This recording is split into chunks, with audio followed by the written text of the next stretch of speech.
아침 일기를 다 썼습니다. 그리고 이제 좀 독서를 해볼 텐데요. 오늘 읽을 책은 요거예요. 빅체인지 코로나19 이후 미래 시나리오라는 책입니다. 제가 얼마 전에 또 읽고 있다고 했었던 코로나 관련 서적 중에 미래학자의 일자리 통찰이라는 책이 있었는데 그 책의 저자와 같은 저자분입니다. 최윤식이라는 분의 책이고요. 아시아를 대표하는 전문 미래학자 분의 책인데 지금 한 앞부분 요 정도 진짜 앞부분입니다. 한 47페이지 정도까지 읽고 있었어요. 짜잔!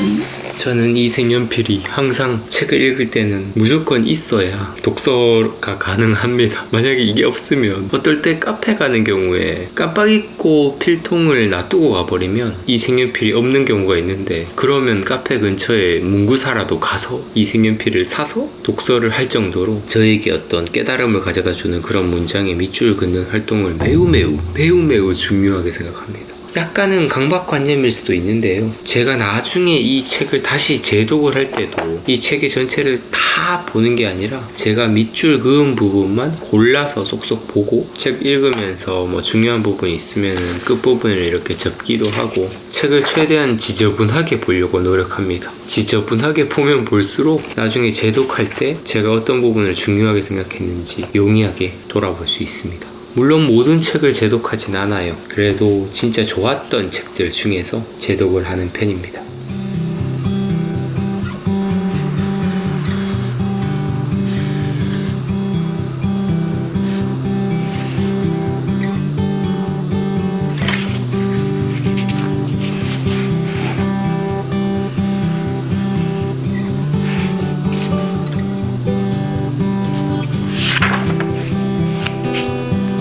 이제 사무실에 출발하려고 합니다.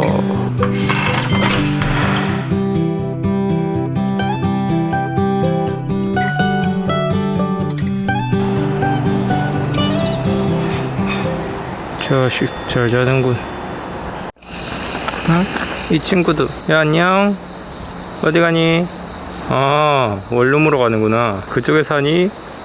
안녕하세요 빡빡. 보기 오늘 아침은 안개가 많이 꼈습니다. 휴. 저는 지금 출근길이에요.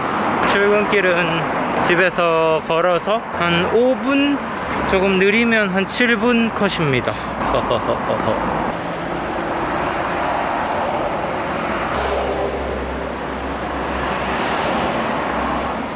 이건 무슨 풀일까요? 되게 예쁘게 생겼어.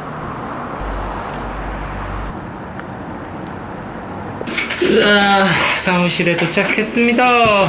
새벽인데도 새벽이 아니지 아침이지. 아침인데도 벌써부터 좀 더워지기 시작을 하네요. 요즘은 진짜 낮에는 너무 더워가지고 근데 또 금방 가을이 올 것 같습니다. 올해 여름은 좀 장마가 길어서 그런지 확실히 좀 짧은 느낌이 들어요. 저는 이렇게 오면은 노트북을 켜고 또 오늘의 할 일을 열심히 해봐야죠.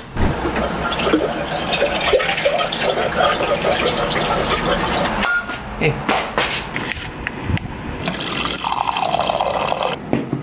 으쌰.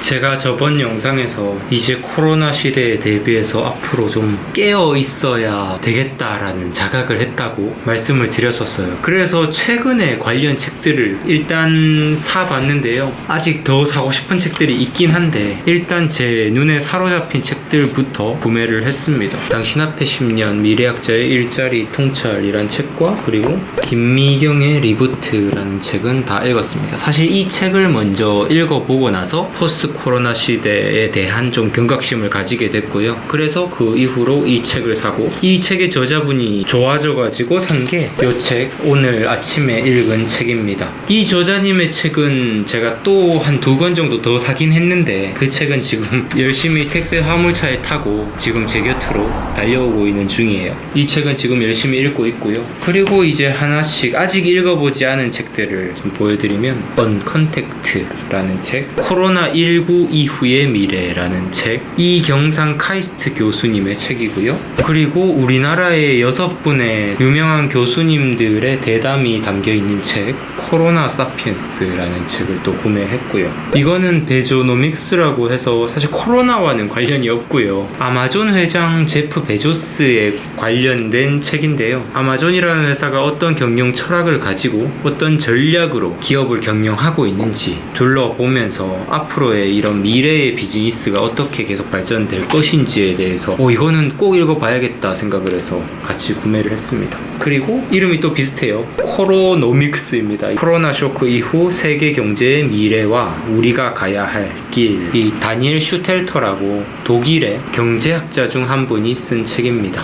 그리고 이거는요, 10년 후 우리 아이의 직업이 사라진다라는 책, 일본의 교육학자가 쓴 책인데요. 이 책은 코로나가 시작되기 이전에 이미 있던 책인데, 제가 여러가지 코로나 관련 서적들을 보면서 코로나19가 우리의 미래를 바꾸게 될 핵심 사안이 뭔가 우리가 예상치 못했던 엄청난 미래를 만드는 게 아니라 이미 우리가 예상했었던 앞으로 머신이라든지 인공지능이라든지 로봇이라든지 4차 산업혁명으로 인해서 생기는 이런 미래의 모습들을 코로나19가 오히려 더 앞당기게 될 것이라는 이야기를 많이 하더라고요. 그래서 10년 후를 예상을 하고 우리 아이의 직업이 사라진다라고 이야기하는 이 이야기가 오히려 코로나로 인해서 조금 더 당겨질 수도 있겠다라는 생각을 해보게 되면서 코로나 사태와는 상관없이 쓰여진 책이지만 오히려 더 큰 상관이 있을 것 같아서 이 책을 사봤어요. 그래서 이 책도 지금 한